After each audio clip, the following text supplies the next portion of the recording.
Hello students, how are you. इस video में हम बात करेंगे ब्रीदिंग की कि ब्रीदिंग कैसे हम करते हैं और इसमें क्या क्या प्रोसेसेस इन्वॉल्व होते हैं। ठीक है, तो ब्रीदिंग को समझाने के लिए सबसे पहले एक एक्टिविटी की गई है, एक्टिविटी 10.1। ओके, इस एक्टिविटी को आपको टीचर के सुपरविजन में करना है कि मतलब कि कोई ऐसी चीज़ नहीं करनी है कि जिससे कि आपकी सांस ही रुक जाए। ठीक है, या आप दिक्कत में हो फिर भी आप सांस रोके हो, ऐसा नहीं करना है। ठीक है, अगर आपको कोई दिक्कत लग रही है, क्योंकि सबकी हेल्थ कंडीशंस अलग अलग हो सकती है, इस वजह से ऐसा नहीं करना चाहिए। जब आपको बहुत तकलीफ अंदर से लगे तो आप अपनी सांस वापस रूटीन में लीजिए। ठीक है, तो इसीलिए थोड़ा सा प्रिकॉशन लेने के लिए कहा गया है। So close your nostrils and mouth tightly and look at A watch. अपने माउथ को और नॉस्ट्रिल्स को टाइटली बंद कर लीजिए और एक वॉच को देखिए, घड़ी देखिए। ठीक है, कि ये देखने के लिए कि आप कितनी देर तक सांस रोक के रख सकते हो। ठीक है, what did you feel after some time. After some time थोड़ी देर के बाद आपको क्या लगेगा कि सांस लिया जाए, है ना। ऐसा नहीं लगेगा ना कि अब नाक छोड़ दिया जाए और कहीं से भी सांस आए बस। ठीक है, how long were you able to keep both of them close. कितनी देर तक आप बिना सांस लिए रह पाए। ठीक है, note down the time for which you could hold your breath. कितनी देर तक आप टाइम तक अपनी ब्रेथ को होल्ड कर पाए, ये आप नोट करिए। ठीक है, and so now you know what now you know that you can not survive for long without breathing. तो बहुत देर तक इस तरीके से आप सर्वाइव नहीं कर पाओगे, दम घुट जाएगा इंसान, बहुत सारे लोग मर भी जाते हैं, है ना। तो इसीलिए ठीक है, बहुत देर तक आप बिना सांस लिए नहीं रह सकते हैं। And breathing means taking in air rich in oxygen and giving out air rich in carbon dioxide with the help of respiratory organs. तो अपने रिस्पिरेटरी ऑर्गन्स यानी आपकी लंग्स, नॉस्ट्रल्स की मदद से आप जो एयर लेते हो उसमें ऑक्सीजन का परसेंटेज ज़्यादा रहता है और CO2 का परसेंटेज कम रहता है। वहीं जब आप सांस छोड़ते हो तो उसमें CO2 का परसेंटेज ज़्यादा रहता है और ऑक्सीजन का परसेंटेज कम रहता है। तो इस प्रोसेस को हम कहते हैं ब्रीदिंग। ठीक है, सांस लेना एंड इनहेलिंग। सांस लेने को हम कहते हैं इनहेलेशन और सांस छोड़ने को कहते हैं एक्सेलेशन। इस प्रोसेस को हम कहते हैं इनहेलेशन एंड एक्सेलेशन की प्रोसेस को हम कहते हैं breathing. Okay, so the taking in of air rich in oxygen into the body is called inhalation and giving out air rich in carbon dioxide is known as exhalation. Okay, so it is a continuous process which goes on. तो ये continuous process है जो लगातार चलती रहती है, चाहे हम सोए हुए हों, जगे हुए हों, दौड़ रहे हों, कुछ भी कर रहे हों, ये प्रोसेस तो हमेशा चलती ही रहेगी। ठीक है, जब तक कि हम जिंदा हैं। So continuous goes on all the time and throughout the life of an organism. The number of times a person breathe in a minute is termed as breathing rate. एक मिनट में कोई पर्सन कितनी बार सांस लेता है उसको हम कहते हैं उसकी breathing rate. During breathing inhalation and exhalation takes place alternatively. एक ब्रीदिंग का मतलब क्या होता है, एक ब्रेथ का मतलब होता है एक बार सांस लेना और छोड़ना को हम कहते हैं वन ब्रीदिंग। सो एक बार इनहेलेशन फिर एक्सहेलेशन फिर इनहेलेशन फिर एक्सहेलेशन, तो ये ऑल्टरनेटिव चलता रहता है। अब breathing means one inhalation plus one exhalation. एक ब्रीथ का मतलब एक बार सांस लेना फिर छोड़ा, तो इसको एक ब्रीथ काउंट करेंगे। Like to find out your breathing rate. क्या आप पता करना चाहते हो कि आपकी ब्रीदिंग रेट क्या है? Do you want to know whether it is constant और it changes according to the requirement of oxygen by the body. क्या आप जानते हो कि जो आपकी ब्रीदिंग रेट है आपने पता कर ली, तो as per the requirement of your body, जैसे आप दौड़ लगा रहे हो तो बहुत तेजी से सांस लेते हो, ज्यादा सांस लेते हो, ब्रीदिंग रेट आपकी फास्ट हो जाती है।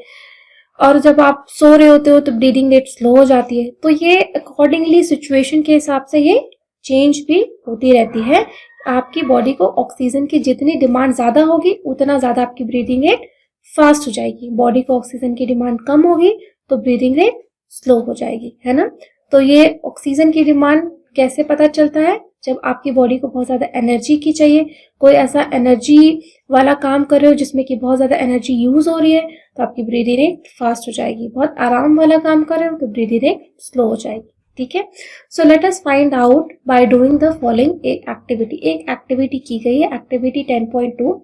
Generally we are not aware that we are breathing. तो जनरली हमें पता ही नहीं रहता कि हम सांस भी ले रहे हैं, नहीं पता रहता, ठीक है। However if you try you can count your rate of breathing. अगर आप चाहें तो अपने ब्रीदिंग रेट को काउंट कर सकते हैं। कैसे?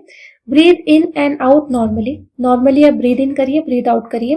Find out how many times you breathe in and out in a minute. 1 minute घड़ी का देख लीजिए और अपना पता लगाइए कि 1 मिनट में आपने कितनी बार सांस ली और छोड़ी, ठीक है। Did you inhale the same number of times as you exhale. तो जितनी बार आपने सांस ली उतनी ही बार सांस छोड़ते हो, ये तो कांस्टेंट है ना, तो ये कांस्टेंट ही होगा, ठीक है, मतलब एक जैसा होगा। So, did you inhale the same number of times as you exhale? Yes. Now, count your breathing rate, number of breath per minute after brisk walk and after running. तो थोड़ा सा वॉक करके आइए, फिर अपनी ब्रीदिंग रेट काउंट करिए, फिर थोड़ा सा दौड़ के आइए, फिर अपनी ब्रीदिंग रेट काउंट करिए कि 1 मिनट में कितनी ब्रीथ लेते हो आप, ठीक है। So record your breathing rate as soon as you finish and also after complete rest. और बिल्कुल सो के उठते हो तब आप अपनी ब्रीदिंग रेट काउंट करिए। Tabulate your findings and compare your breathing rates under different conditions with those of your classmates. तो अपनी ब्रीदिंग रेट को अपने क्लासमेट की ब्रीदिंग रेट से कंपेयर करिए अंडर डिफरेंट कंडीशंस। जैसे नॉर्मल ब्रीदिंग, जैसे अभी आप बैठे हैं तब आपकी ब्रीदिंग रेट क्या है, 10 मिनट की ब्रिस्क वॉक के बाद आपकी ब्रीदिंग रेट क्या थी, 100 मीटर की रनिंग के बाद आपकी ब्रीदिंग रेट क्या थी, और बिल्कुल सो के उठे तब आपकी ब्रीदिंग रेट क्या थी, ठीक है। सो आप पाओगे इस एक्टिविटी के करने के बाद कि from the above activity you must have realised that whenever a person need extra energy, जब भी कुछ एक्स्ट्रा एनर्जी की जरूरत होती है, ही और शी ब्रीथ फास्टर। जब हम रनिंग करते हैं या वॉकिंग करते हैं तो हमें ज्यादा एनर्जी की जरूरत होती है, तो जब हम नॉर्मली ब्रीथ लेते हैं उससे कहीं तेजी से हम वॉकिंग के टाइम ब्रीथ करते हैं, और उससे भी कहीं तेजी से ज्यादा हम जब रनिंग करते हैं तब लेते हैं, और रेस्ट में हमारी ब्रीदिंग रेट सबसे स्लो रहती है। इट मीन्स कि हमें जब एक्स्ट्रा एनर्जी की जरूरत होती है तब हम ब्रीदिंग फास्ट करते हैं, ठीक है। As a result more oxygen is supplied to our cells and it speed up the breakdown of food and more energy is released. Does this explanation why do you feel hungry after a physical activity? तो जब आप बहुत कोई physical activity करते हो, दौड़ भाग करते हो, तो आपको भूख भी बहुत तेजी से लगती है, क्योंकि आपकी बॉडी में जितनी भी एनर्जी रहती है उस काम को करने में खत्म हो चुकी रहती है, तो you need more energy, that is why you feel hungry, कि आपको भूख लगती है, ठीक है, सो दैट आप एनर्जी अपनी बॉडी के लिए बना पाओ, ठीक है। So when you feel drowsy does your breathing rate slow down. जब आपको चक्कर आता है, नींद आती है, तो आपकी ब्रीदिंग रेट स्लो डाउन हो जाती है। Does your body receive sufficient oxygen. तो ब्रीदिंग रेट जब आपकी बॉडी की स्लो हो जाती है तो आपकी जो बॉडी में जितनी एनर्जी चाहिए होती है, अगर आप कोई ऐसा काम नहीं कर रहे हो जिसमें कि एनर्जी की जरूरत नहीं है, तब तो सफिशिएंट ऑक्सीजन है। लेकिन अगर आप कोई मेहनत वाला काम कर रहे हो, जैसे पढ़ाई कर रहे हो, लेकिन सांस अच्छे से नहीं आ रही है, तो आपको सफिशिएंट ऑक्सीजन नहीं मिल रहा, ठीक है। सो एक यहाँ पे इंफॉर्मेशन दिया गया है, on an average an adult human beings at rest breathe in and out 15 to 18 times in a minute. 1 minute में एक एडल्ट पर्सन 15 से 18 बार सांस लेता और छोड़ता है, ठीक है। और during heavy exercise the breathing rate can increase up to 25 times per minute. 25 बार इसकी ब्रीथिंग रेट बढ़ सकती है, ठीक है। While we exercise do not only we breathe fast, we also take deep breath and thus inhale more oxygen.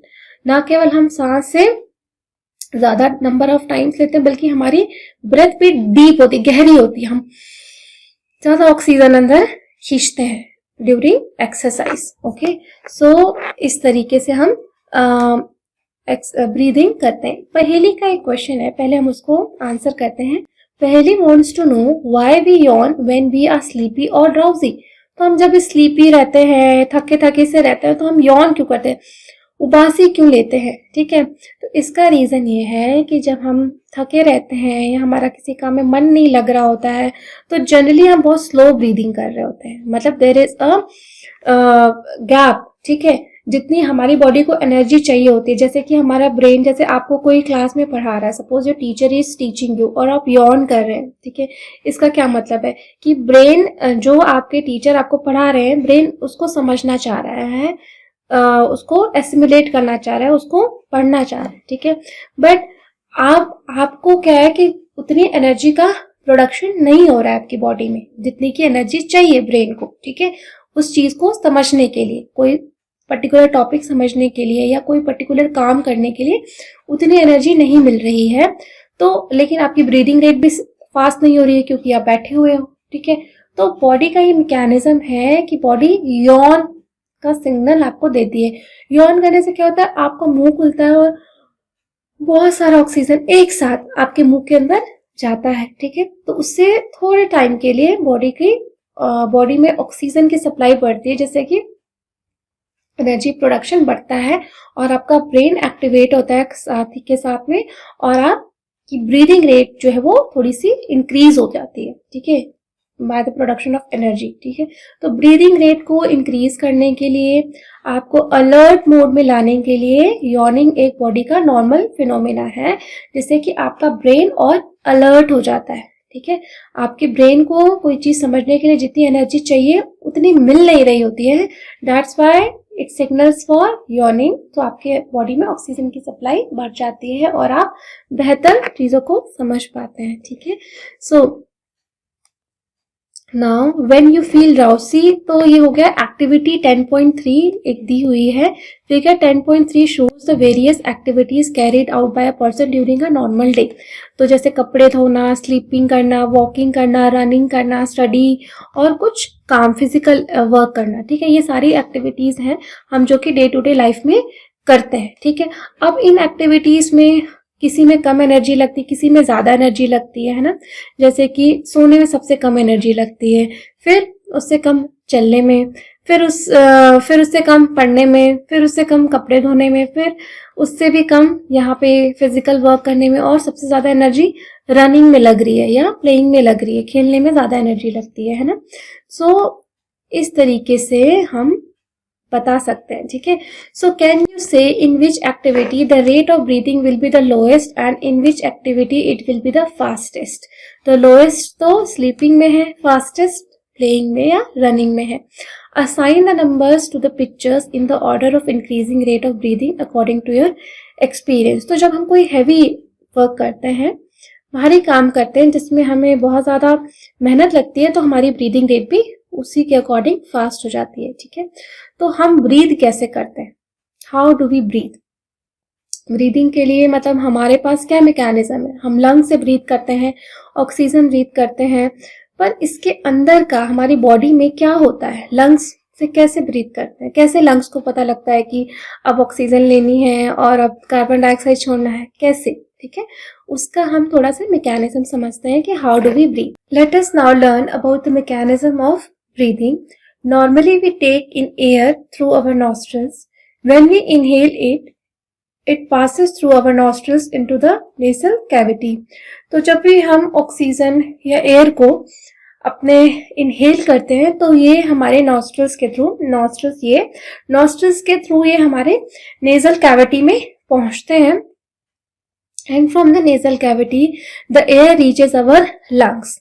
तो nostril के पीछे साइड में, हमारे नॉस्ट्रल्स के पीछे के साइड में नेजल कैविटी होती है, उस नेजल कैविटी से होते हुए हमारे लंग्स तक ये एयर पहुंचती है थ्रू द विंड पाइप।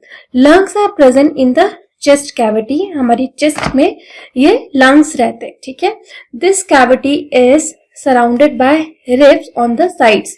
तो ये लंग की जो कैविटी है चारों तरफ से रिब्स से घिरी हुई रहती है ताकि ये सुरक्षित रह सके, इसमें कोई डैमेज ना हो पाए, ठीक है।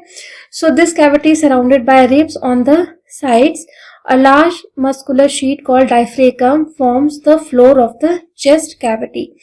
एक लार्ज, ये जो डायफ्रेगम है, दिस इज वेरी इंपॉर्टेंट, ठीक है।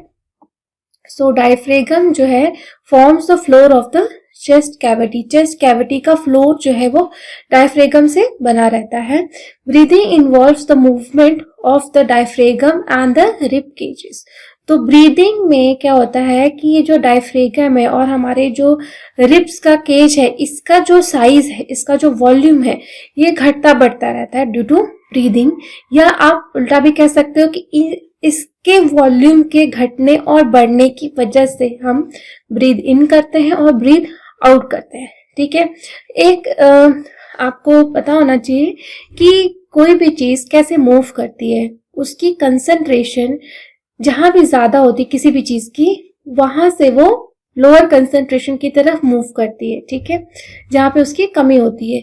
तो जैसे अगर एयर का प्रेशर है, ठीक है, एयर का प्रेशर, तो जहां ज्यादा एयर प्रेशर होता है वहां से एयर कहाँ मूव करती है, लोअर प्रेशर की तरफ। जैसे आंधी तूफान आता है ना, आंधी तूफान क्यों होता है, क्योंकि आपके एरिया में जो एक लो प्रेशर जोन बन जाता है, तो उस प्रेशर को भरने के लिए बाहर से एयर बहुत तेजी से आती है ना।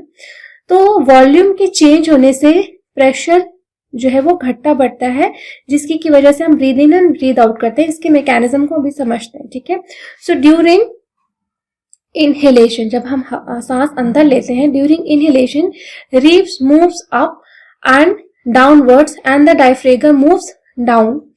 This movement increases space in our chest cavity and the air rushes into the lungs. तो जब हम सांस लेते हैं, ठीक है, ड्यूरिंग इनहेलेशन, तो हमारी रिब्स क्या होती है, वो ऊपर की तरफ मूव करती है।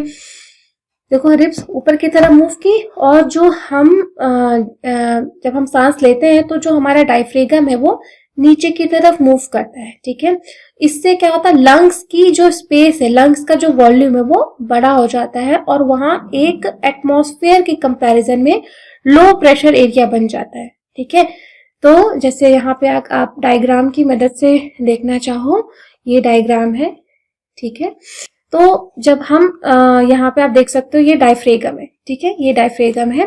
तो जब हम सांस लेते हैं, ठीक है, सांस यहाँ से जब ऑक्सीजन आती है, ठीक, कैसे आती है, तो इस ऑक्सीजन के आने का रीजन ये है कि सबसे पहले ये रिदमिक मूवमेंट होती है, ब्रेन के थ्रू ये कंट्रोल एक्टिविटी होती है कि ये डायफ्रेगम जो है वो नीचे की तरफ मूव करता है। ठीक है, नीचे की तरफ मूव करता है, ये रिब्स केसेस भी बाहर की तरफ मूव करती हैं, तो ये ओवरऑल जो ये एरिया है ये इंक्रीज कर जाता है, ये लंग्स के अंदर ये पूरे कैविटी का एरिया इंक्रीज कर जाता है। तो एटमॉस्फेयर के कंपैरिजन में अगर ऑक्सीजन का प्रेशर यहाँ पे 1 एटमॉस्फेयर है, तो यहाँ पे एटमॉस्फेयर का प्रेशर जो है वो 0.5 एटमॉस्फेयर, कम प्रेशर है ये। ठीक है, और ये ज्यादा प्रेशर है। तो आपको पता है कि ऑक्सीजन या एयर कैसे मूव करती है, ज्यादा प्रेशर से कम प्रेशर की तरफ। तो इसकी कैविटी का इस डायफ्रेगम के नीचे जाने की वजह से और रिब्स केसेस के यहाँ दूर अपने एरिया इंक्रीज करने की वजह से इसमें एक लो प्रेशर एरिया बनता है, जिसकी की वजह से हम सांस लेते हैं। क्योंकि हम सांस लेते हैं इस वजह से, क्योंकि यहाँ एयर का प्रेशर डिफरेंस क्रिएट हो जाता है। तो उस प्रेशर डिफरेंस को भरने के लिए हमारे अंदर बहुत सारी ऑक्सीजन घुसने लगती है और हम इसको कहते हैं कि हमने सांस ली। फिर जब हम सांस ले लेते हैं तो ये ऑक्सीजन ब्लड्स के साथ जो ऑक्सीजन का एक्सचेंज करना होता है वो हो जाता है वहां पे। उसके बाद क्या होता है, एक रिदमिक मूवमेंट है, ये ऑलरेडी डिफाइंड है कि थोड़ी देर के बाद ये डायफ्रेगम वापस से अंदर की तरफ जाएगा। ठीक है, जैसे हमारा हार्ट पंप करता है ना, एक बार सिकुड़ता है, एक बार फैलता है, एक बार सिकुड़ता है, एक बार फैलता है, वैसे ही डायफ्रेगम का भी कंटिन्यूअस मूवमेंट होता रहता है। ठीक है, तो एक बार ये फैला तो एरिया बढ़ गया, जिसकी की वजह से ऑक्सीजन का प्रेशर यहाँ कम हो गया और बाहर से ऑक्सीजन हमारे अंदर आ गई। ठीक है, अब ये रिदमिक एक्शन इसका दूसरा क्या है, ये सिकुड़ेगा। तो ये सिकुड़ेगा तो ये ऊपर की तरफ जाएगा डायफ्रेगम नेक्स्ट टाइम। ठीक है, ऊपर की तरफ जाएगा तो ये ओवरऑल एरिया पहले इतना बड़ा था, अब वो एरिया इतना ही रह जाएगा। ठीक है, और रिब्स भी पीछे की तरफ जाएंगी। ठीक है, इसके सिकुड़ने की वजह से तो ये एरिया अब इतना रह गया। अब इतनी एरिया में ऑक्सीजन का प्रेशर या एयर का प्रेशर ज्यादा है एज कंपेयर टू एटमॉस्फेयर के। ठीक है, क्योंकि एरिया कम हो गई, ऑक्सीजन का अमाउंट उतना ही था लेकिन एरिया ज्यादा था पहले। तो अब क्या है कि एरिया कम हो गई, तो इस वजह से वो प्रेशर ज्यादा हो गया। तो प्रेशर ज्यादा हो गया इस समय अंदर, तो एयर कहाँ मूव करेगी, high pressure to lower pressure, तो एयर हमारी बाहर की तरफ मूव होती है, जिसको कि हम कहते हैं एक्सेलेशन। ठीक है। इस तरह से प्रेशर डिफरेंस की वजह से हम ब्रीथ इन और ब्रीथ आउट करते हैं, ठीक है। तो डायफ्रेगम का रिदमिक मूवमेंट ही ये प्रेशर क्रिएट करता है, ठीक है, प्रेशर डिफरेंस क्रिएट करता है, जिसकी की वजह से हम ब्रीथ इन और ब्रीथ आउट करते हैं, ठीक है। तो ये कुछ हमारे रेस्पिरेटरी सिस्टम के पार्ट्स हैं। ये ट्रैकिया है, जिसको हम हिंदी में या नॉर्मल भाषा में विंड पाइप कहते हैं। ये लंग्स है, ठीक है, ये अंदर लंग्स है जो कि प्रोटेक्टेड बाय रिब केसेस के थ्रू ये प्रोटेक्टेड होते हैं लंग्स, ठीक है। और ये लंग्स के अंदर का हिस्सा दिखाया गया है कि ये ट्रैकिया अंदर जाकर के ब्रोंकियोल बनाता है, फिर उस ब्रोंकियोल से बहुत सारे ब्रांचेस छोटी छोटी निकलती है, जिसको कि हम ब्रोंकियोलियाई कहते हैं। उस ब्रोंकियोलियाई से और भी छोटी छोटी पॉइंट्स निकलते हैं, जिनको कि हम एल्वोलियाई कहते हैं, जहाँ की गैसेस एक्सचेंज होता है। ऑक्सीजन अंदर जाती है ब्लड के, और ब्लड से कार्बन डाइऑक्साइड बाहर आता है, और इस तरीके से गैसेस एक्सचेंज होता रहता है, ठीक है। तो ये तो पूरी मैकेनिज्म थी हमारी ब्रीदिंग की। अगर हम इसको वर्ड बाय वर्ड समझना चाहें, आप एक एक वर्ड बाय वर्ड, तो the lungs get filled with air during exhalation, ribs move downward and inwards while diaphragm moves upward to its former position. This reduces the size of the chest cavity and air is pushed out of the lungs. These movements in our body can be felt easily. ठीक है, take a deep breath, keep your palm on the abdomen, feel the movement of abdomen. What do you find? तो अपने पेट पे हाथ रख के भी आप इस मूवमेंट को फील कर सकते हो। After having learn that during breathing there is a change in the size of the chest cavity, children got involve in the chest expansion competition, ठीक है। तो क्या होता है, everyone was boasting that he or she could expand it the maximum. How about doing this activity in the class with your classmates? ठीक है, chest का size, सांस लेके और सांस छोड़ के हम चेस्ट का साइज इंक्रीज कर सकते हैं, ठीक है। सबकी कैरिंग कैपेसिटी थोड़ी थोड़ी डिफरेंट हो सकती है, ठीक है। और कुछ क्रॉनिक डिजीजेस होती हैं, जैसे कि टीबी, उससे क्या चेस्ट में, हमारे लंग्स में परमानेंट डैमेज हो जाता है, जिससे कि हमारी लंग कैपेसिटी बहुत कम हो जाती है, ठीक है। और even smoking can also reduce our chest cavity. Smoking damages lungs. Smoking is also linked to cancer. It must be avoided. तो जो स्मोकिंग है वो हमारी लंग की कैपेसिटी को कम कर देता है और हमारे को कैंसर भी कॉज कर सकता है, ठीक है। एक इंफॉर्मेशन बुलेटिन है आपके पास में। The air around us has various type of unwanted particles such as smoke, dust, pollen grains. तो जब हम सांस लेते हैं तो ये सारे डस्ट पार्टिकल्स भी हमारी बॉडी के अंदर जाते हैं हवा के साथ में, ठीक है। So however sometime these particles may get past the hair in the nasal cavity. तो यहाँ पे आपके नॉस्ट्रल्स में कुछ हेयर लाइक स्ट्रक्चर्स रहते हैं, हेयर्स होते हैं, जो कि इनसे हमारी रक्षा करते हैं, इनको यहीं पे ट्रैप कर लेते हैं। बट कभी कभी ये अंदर भी चले जाते हैं, हमारी लंग्स में भी चले जाते हैं, जहाँ की दे में irritate the lining of the cavity as a result of which we sneeze. तो हमारे इस बैरियर को भी क्रॉस कर लेते हैं और अंदर की लाइनिंग में इरिटेशन कॉज करते हैं, जिसकी की वजह से हमें स्नीजिंग आती है, छींक आती है। Sneezing helps expels these foreign particles from the inhaled air and a dust free clean air enters our body. Sneezing की वजह से ये जो है जो हमारे को नुकसान पहुंचा सकते हैं पार्टिकल्स, वो हमारी बॉडी से नाक से बाहर निकल जाते हैं। So when you sneeze you should cover your nose so that the foreign particles you expel are not inhaled by the other person. तो कोई भी जब छींकते हैं तो अपनी नाक को ढक के छींका जाता है, ताकि कोई भी गंदी या गंदगी चीज निकले तो दूसरे पर्सन उससे इन्फेक्टेड ना हो, ठीक है। खासकर इस टाइम पे जब हमारे पास बहुत सारी रेस्पिरेटरी डिजीजेस का सीजन है, जैसे कि कोरोना, तो हमें खास ख्याल रखने की जरूरत है। सो आई होप कि आपको ये टॉपिक अच्छे से समझ में आया होगा and you still find any difficulty in understanding any of the concepts, you can write your comments in the comment section. Thank you so much.